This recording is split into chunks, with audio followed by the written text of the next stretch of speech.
when you have you have all these back-to-backs, but coinciding with that is you have 3 days off between games. That's a lot of time at a time like this. Other teams are playing.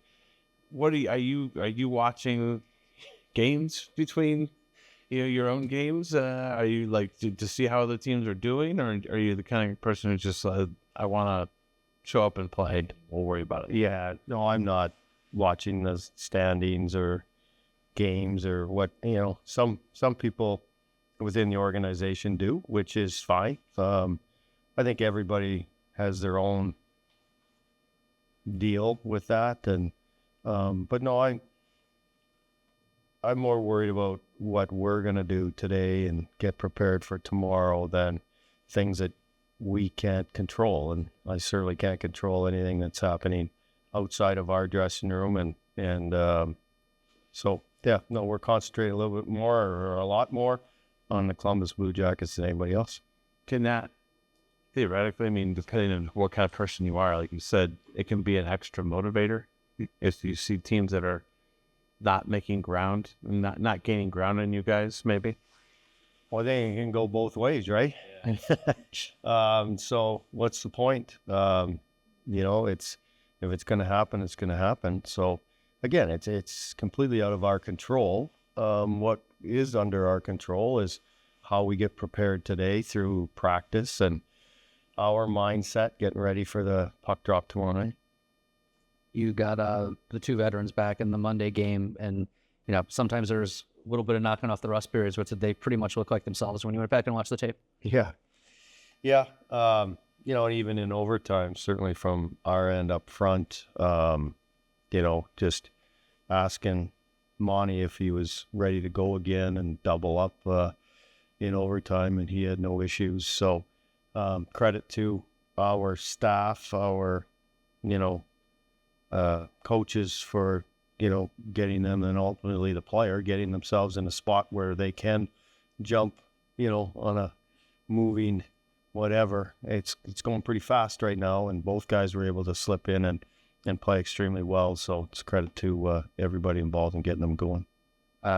Zach, I think, set a season high and a career high for minutes played. You had some time before, had some time after, and I imagine he wanted to be out there as much as he was out there. What does it say about him that when he gets into those situations, it seems as though he probably could have played all 20 in the third period if he'd wanted him to, but it seems like he welcomes that. Well, he certainly didn't come to us and say he doesn't want to play anymore.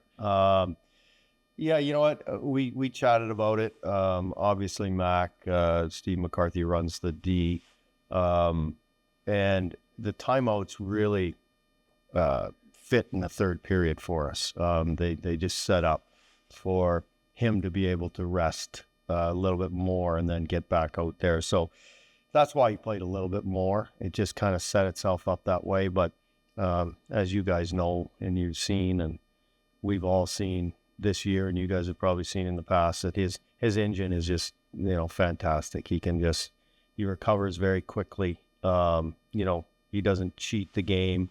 It seems effortless for him, and he's able to play the minutes because of it.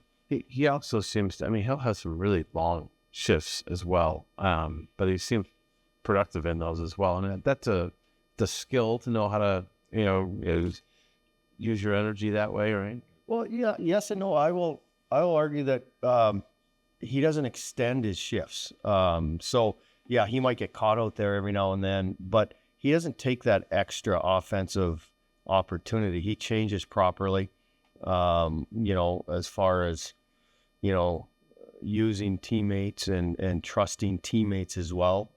He'll, and that's a big part of it, is that you change in the right areas. You don't put yourself in a bad spot or obviously put the team in a bad spot because of extending shifts. And that's one thing that we've talked about as a team, as a group, is that you want to trust your teammates. And when it's your turn to change and change properly, you get off, and he does that.